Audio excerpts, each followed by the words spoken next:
Welcome to Coffee to Go, where we center ourselves in the scriptures, seasons, and holy days of the Christian tradition. I'm Karen Peter, here with Blake Smith, and we welcome you on the journey. So where are we with Jesus this week?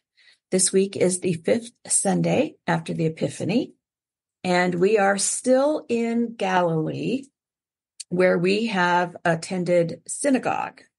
And after services, or after church, if you will, we're all going to go home to Simon and Andrew's house. And there in Simon and Andrew's home, Jesus begins a ministry of healing. And I can't help but think of all the times I've traveled around the church, shared in church, and then some family graciously takes me home and shares a meal with me, and we share around the table. So it's kind of that feeling here with Jesus at Simon and Andrew's.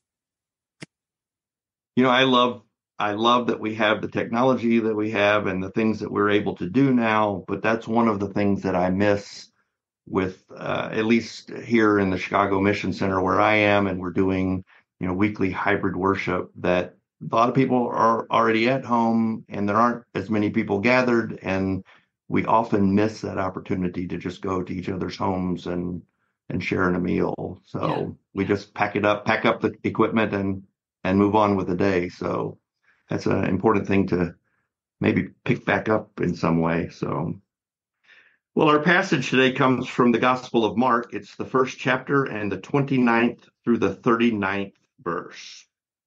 As soon as they left the synagogue, they entered the house of Simon and Andrew with James and John. Now Simon's mother-in-law was in bed with a fever, and they told him about her at once. He came and took her by the hand and lifted her up. Then the fever left her, and she began to serve them. That evening, at sundown, they brought to him all who were sick or possessed with demons, and the whole city was gathered around the door. And he cured many who were sick with various diseases, and cast out many demons. And he would not permit the demons to speak, because they knew him. In the morning, while it was still very dark, he got up and went out to a deserted place, and there he prayed. And Simon and his companions hunted for him. And when they found him, they said to him, "Everyone is searching for you." He answered, "Let us go on to the neighboring towns, so that I may proclaim the message there also. For that is what I came out to do." And he went throughout Galilee, proclaiming the message in their synagogues and casting out demons. We think about this scripture today and why it matters. What really matters here, and is often the case actually with Jesus, but he models some things here that are really important for us as disciples and as ministers in our own way.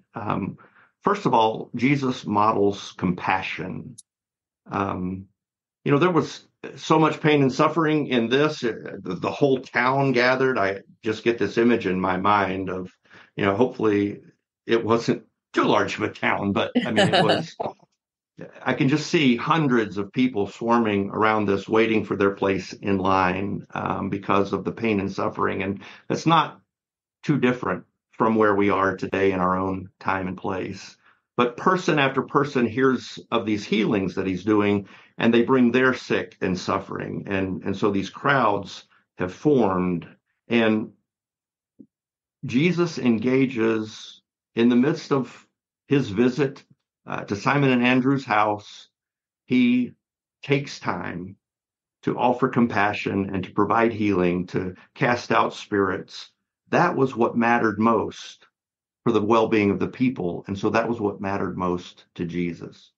Blake, I want to tail on that a little bit, because I think as a female, when I read this story, what catches my attention, and it goes along with that, is the beginning where it says they told him that Simon's mother-in-law was in bed with a fever. And he came and took her and lifted her up and healed her, and she jumps up and begins to serve them. I want to clarify in that is out of compassion. They told Jesus that she was sick so that he would know there was illness in the home, for one, which you would do with any guest, let them know that there's illness in the home. But he didn't heal her so she would jump up and serve. That's not why they brought it to Jesus's attention. But as a healed person, she was both grateful and obligated by her culture to serve. So I just want to call that out, that it reads in a way that's really kind of uncomfortable. But if we remember that it was out of compassion, Jesus heals, not because they needed the servant to be whole. I really appreciate it. I laughed because when I read the passage in preparation for our episode, I was like, oh, that doesn't go over well. That's exactly the way it reads. Yeah. And so thanks for that clarification. I would not expect anything less.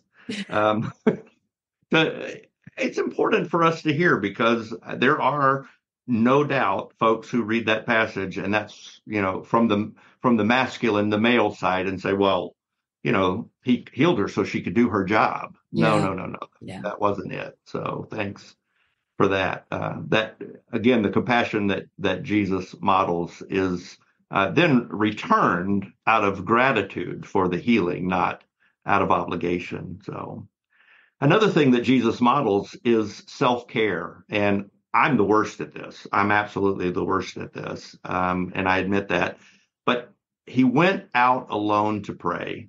And it wasn't just a quick prayer, I would guess, because it says that they went out searching for him. He had been gone. If he just stepped outside for a minute or two, that'd be one thing. But he actually went out for a time of renewal and prayer. And so they had to come looking for him. And self-care, and I don't practice what I preach as much, but self-care is so important. And it's important enough that Jesus took the time, and we also need to take time to take care of our own well-being so that we can be able to do the things that we're called to do, as much as just honor this temple, if you will, this gift that God has given us. We have a stewardship over that as well. Well, there's a reality too, that when you're involved with people all day, every day, there are times where you just need some alone time. I can't think of how many young mothers I talk to who's like, I just need a few minutes, and I go into the bathroom and shut the door so I don't have to answer a 3-year-old's conversational questions anymore. Sometimes we just need some alone time to focus. And Jesus models that real well. People are surprised when I say, oh, I love this 2.5-hour car ride I have across the mission center because it's quiet and I don't even turn on the radio. And they're like, how could you do that? You are just always go, go, go, and you're an extrovert. And I'm like, well, even that has its limits. Sometimes I just so appreciate that quiet time where I can't answer the phone. I can't text. I'm driving. And again, I don't even turn on the radio. So yeah, that's probably where I do my most self-care. Mm-hmm. I should spend more time in the car. So the other thing that Jesus models here that I just want to pick up on real quick is that Jesus models spiritual connectedness with God. Jesus does what only God can do. He heals, he casts out spirits, but he doesn't. The other thing is that he doesn't claim that as his rightful authority, nor does he seek acclaim for having done it. He's done what he needs to do, which is most important. He showed compassion, and he wants to offer service to people, but then he's ready to move on and leave to go on with his ministry. He probably could have stayed there and been really popular. People would give him all the praise and glory because of what he was doing. And yet that was not his purpose. His purpose was to serve, and then he moved on. So as a 70, I also have to look that there's a good model for there that I didn't realize at first. And that is that we don't wait for people to come to us to tell them the kingdom has come near. We actually take that to the people, and that proclamation that the kingdom has come near to you, that peace has come near to you. So an extra model, a bonus model in there that Jesus is doing. Yeah. So some questions that we can ask ourselves. I think if we start with the self-care, which might feel uncomfortable because we're supposed to be other focused, but in order to be other focused, we have to be in good shape ourselves. So we might ask ourselves, what needs to be healed in me? Am I willing to bring my need to the Holy One? It's often the case that we think we need to just go and serve, or we might get that message, but sometimes are we willing? We need to ask ourselves if we're willing to allow someone to be there for us, not even just the Holy One, but the Holy One through someone else. There's a short prayer I learned when I was in high school from the Osage tradition, and it is, here needy he stands, I am he. Yeah. Interesting. So another question is, do we take time for self-care? Yeah, do we, Blake?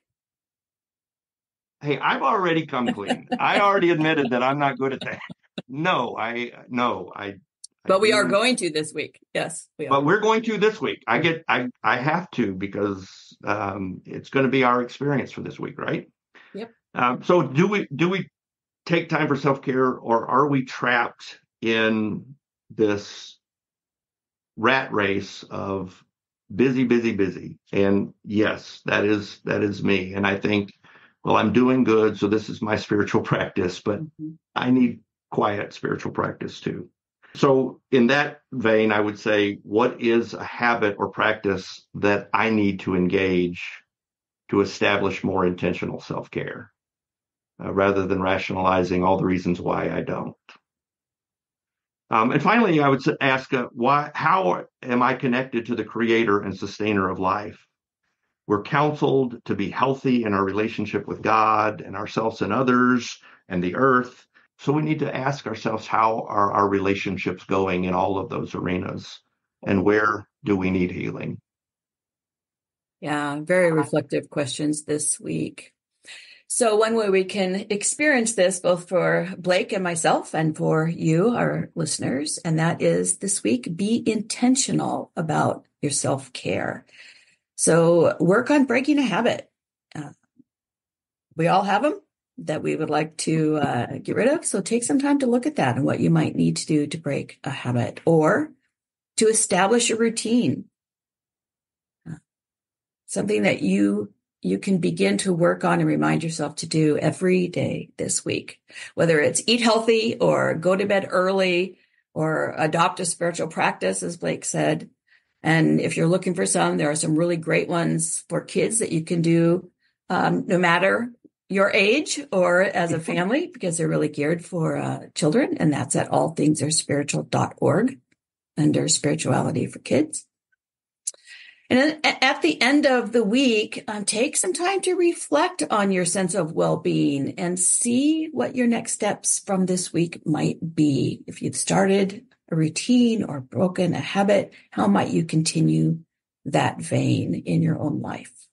So that's what we've got for this week, Blake.